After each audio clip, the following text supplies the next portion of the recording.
Are you concerned about someone you think is being abused, but don't know what to do? Abuse is the attempt by one person to control another person using fear, threats, or violence. Abuse is not just physical. It may also be sexual, emotional, verbal, mental, spiritual, or financial. Statistics show that 8 out of 10 abuse survivors are women. Women of any age, income group, race, religion, ability, sexual orientation, gender identity, or education can be a victim of abuse. The key is to recognize, respond, and refer.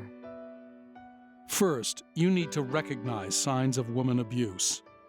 If a woman has bruises or cuts and she tries to cover them or makes excuses for her injuries, she may be in an abusive relationship.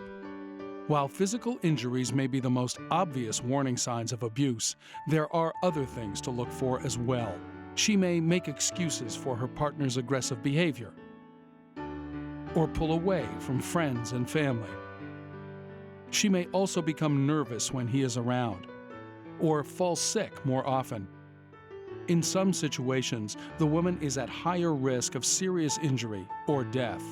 The danger to her may be greater if she has just separated or is planning to leave. She fears for her life and for her children's safety. She is in a custody battle or has children from a previous relationship. She is involved in another relationship. She has no family or friends in Canada, or faces obstacles such as she does not speak English or French, or is not a legal resident of Canada. If you recognize signs of abuse, you should respond to the woman.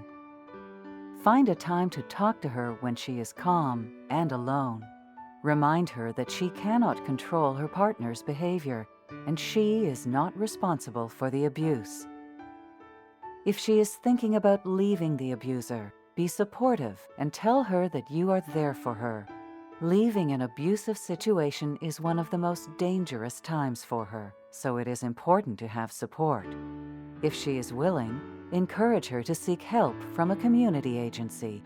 They will help her make a safety plan and review it regularly, because abusive situations and risks can change very quickly. Safety plans can be developed for many different situations.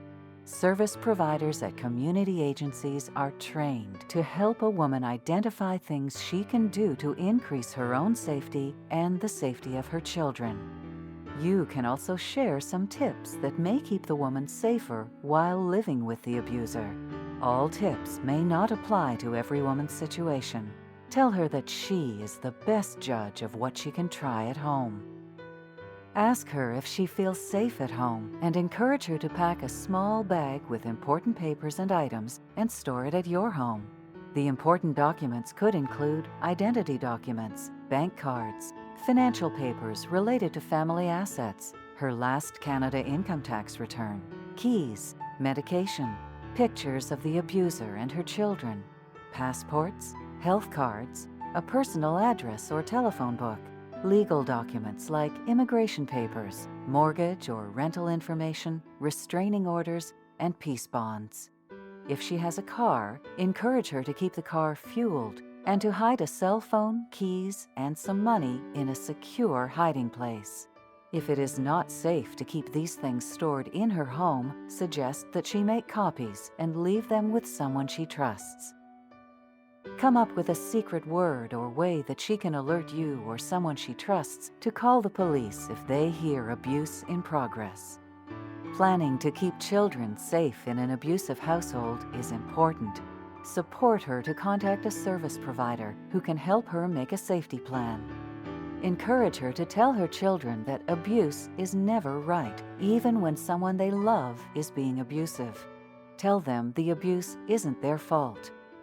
Teach them that it is important to keep safe when there is abuse. Tell them not to get in the middle if there is violence. Other safety tips that you can talk about with the woman include what to do if abuse escalates into physical violence. For example, if possible, move closer to an exit and away from potential weapons in areas such as a kitchen, a workshop, or a bathroom. Ask her to consider taking photos of any bruises from physical abuse and send them to a friend. Remind her to delete the photos afterwards, or she may ask someone she trusts to take photos with their phone. If it is safe, she could think about keeping a record of all violent incidents, noting dates, events, threats, and any witnesses. The diary should be kept in a safe place where the abuser cannot find it. Reassure her that these tips are just suggestions, and she should always keep her own safety in mind when deciding what to do. Let the abused woman know that there are services available to support her and help keep her safe. If she is willing to go to a service provider who can help with the safety planning, you can call the Assaulted Women's Helpline at 1-866-863-0511. They offer information about local resources 24 hours a day, 7 days a week. They also provide advice and information in over 154 languages and can tell you the right way to get help and stay safe. Anything you share with them is confidential. She can also go to one of 35 hospitals across Ontario that have an Ontario network of sexual assault, domestic violence treatment centers. Each center has a specialized team of doctors, nurses, and counselors that provide emergency medical treatment and emotional support to all persons who have experienced sexual assault or domestic violence. Their services are confidential and free of charge. They will arrange an interpreter for women who do not speak English. The best way to find a center near you is to visit their website, or you can call the Assaulted Women's Helpline at 1-866-863-0511 for information. If the woman calls the Assaulted Women's Helpline, seeks help with a women's shelter or local community agency, remind her to clear her phone history. Tell the woman to call 911 in an emergency. The abused woman may also want to report the incident to the police. Ask for an officer who specializes in women abuse, as the information could later result in charges being laid. Please keep in mind that she may not have legal status in Canada, so she may fear involving the police. Please respect her wishes. She can also ask them about providing a panic button or a cell phone that she can hide from her partner. For your own safety, do not get in the middle of an assault. If there is an emergency or if there is a life-threatening situation, call 911.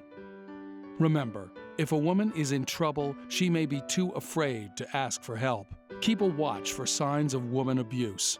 If you don't know what to do, call 1-866-863-0511 for advice.